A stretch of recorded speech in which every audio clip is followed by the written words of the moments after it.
Ladies and gentlemen, this is the Dogs of Doge with independent journalist Nick Shirley.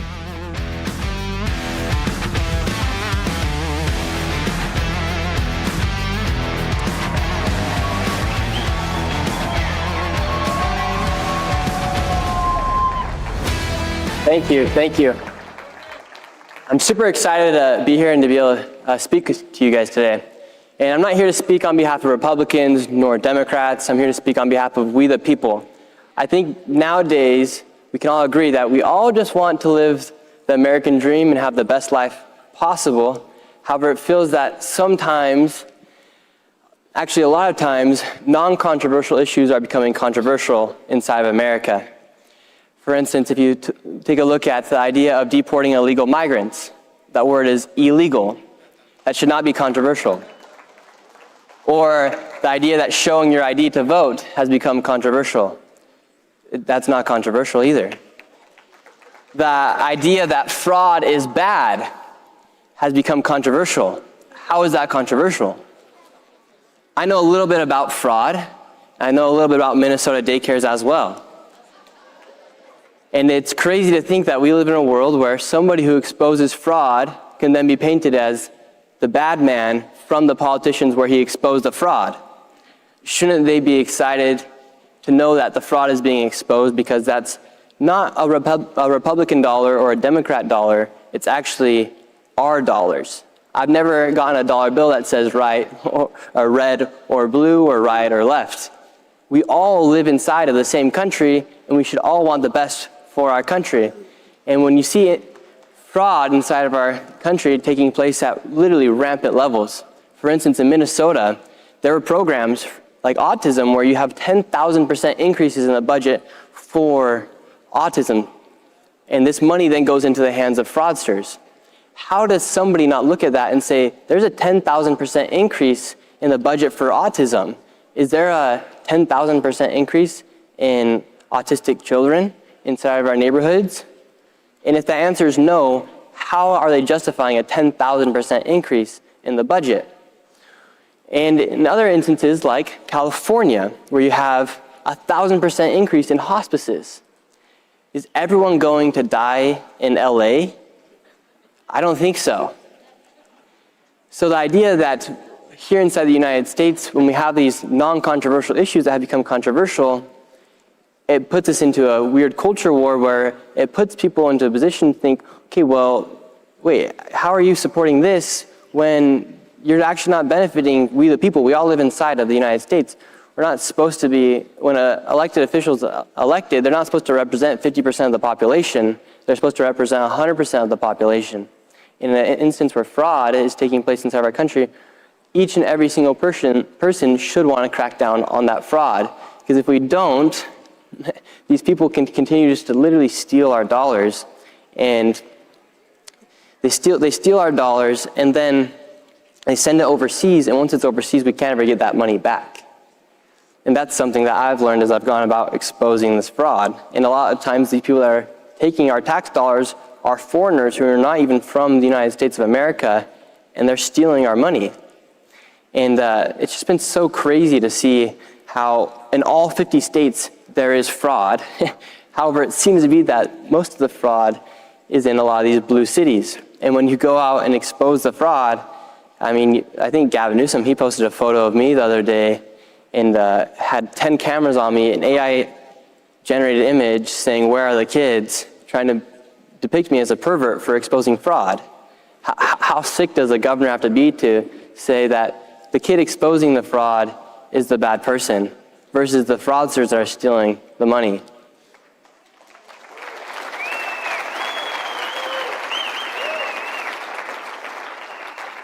And going through this experience of exposing this fraud, I finally came to understand why, for instance, why they attack Elon Musk so hard, why they burn down his factories, or why they burn down his cars, or why they attack him so much when he was simply exposing fraud to help every single citizen. Well, it just happens to be that these politicians don't want the fraud to be exposed because they're involved in the fraud.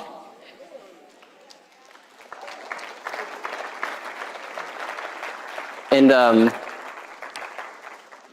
nowadays, since I've posted that video, my life has changed. It changed a little bit. I'm speaking here in front of all you guys, so thank you. But my life's changed a little bit because the idea that a governor, for instance, Gavin Newsom, can go ahead and post that photo, and everyone knows that I'm not the bad man for exposing the fraud, but a small group will then think, wow, that kid is a bad person. He is what they're trying to depict me to be. That now I have to walk around with security when I go to cities, or people will try to literally. Last time I was in California, I was just there the other day, I couldn't stay at a hotel because last time I was in California, after I posted that fraud video, somebody tried to take a photo and put it into a Reddit group chat, and a group of people were looking for me because I exposed the fraud. Like that's crazy to think that we live in a society nowadays where somebody going to do a big public service for the country has to worry for their life. And it actually makes me a bit upset because how have we gotten to that point where we've lost common sense and where non-controversial issues have become controversial? And it's actually very worrisome. And a lot of people come up to me and say, well, Nick, how can we help? Or how do we do what you did inside our own communities? Or how do you have like the courage to go out and do this? And I've really fallen in love with the quote or the speech from Theodore Roosevelt that's called The Man in the Arena. And it talks about critics and talks about how like you don't ever worry what a critic does as long as you know you're fighting for a worthy cause. And it doesn't matter if you fail as long as you're working for a worthy cause. But who's to say that you're not the one risking everything, standing there all alone, going about it? And why should you worry about the critics? And why should you worry about the naysayers? Or why should you worry about the opposition when you're fighting for a worthy cause? We all are fighting for a worthy cause inside of our communities, with our families, in our churches, at our schools, because a lot of things that we're fighting against are non-controversial issues that have become controversial. No girl should ever have to worry about a man playing on their sports team. Like, the idea that that's become controversial is insane. And it takes men and women who are ready to become that man in the arena to be able to confront the opposition, confront those critics. Because if no one does, they will win. And when we're fighting for common sense issues that aren't controversial, but nowadays have become controversial, each one of us have to step up and become that person who steps in the arena and says, I don't care what they say, or I don't care what he or she says, I'm going to do it because it's a worthy cause. And if we don't,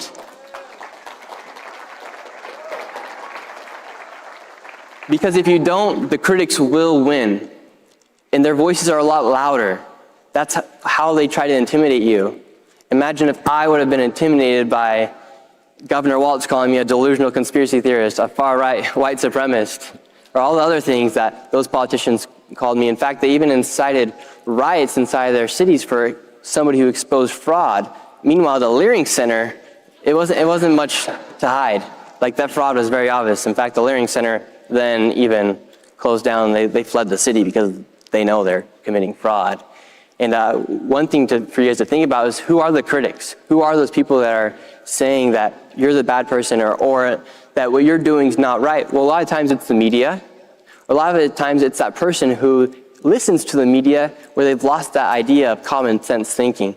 And so nowadays, the most important thing I feel like for any of us to do is to think, okay, is the cause I'm fighting for, is it a controversial issue? Or is actually non-controversial, but it's an issue that has become controversial from the critics? And we cannot ever pander to the critics, and we have to keep pursuing a worthy cause. Because what we're fighting for is worthy. America is the greatest country in the world.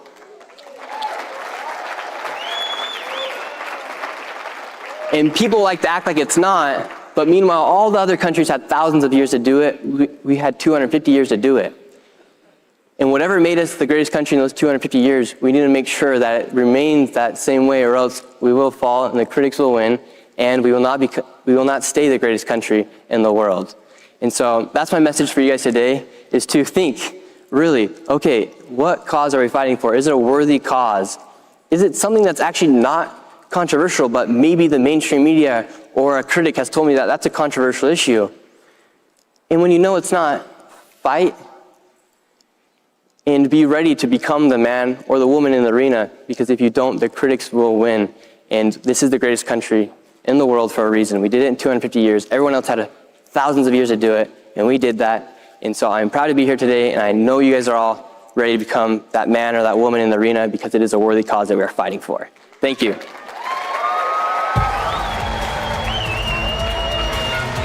Thank you.